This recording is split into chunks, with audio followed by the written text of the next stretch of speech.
Calpachaco y Callarinanchispaj Atizumi. Este es mi producto. Son tapices rellenos que están diseñados con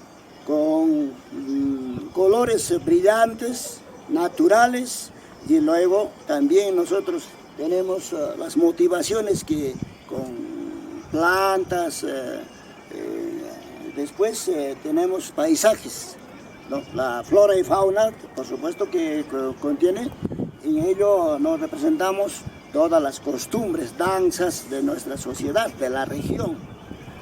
Y quiero ser beneficiario del programa Reactiva Artesanal, para el cual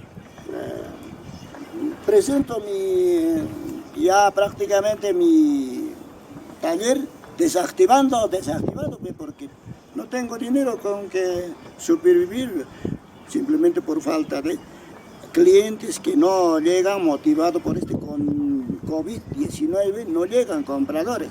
¿A quiénes vamos a vender? No tenemos a quién vender. Y la sostenibilidad sí tengo, porque con el mercado itinerante que está ubicado en la vía Cusco a Valle Sagrado. En ello me verán en el siguiente video. Entonces ya pues no tenemos con qué supervivir.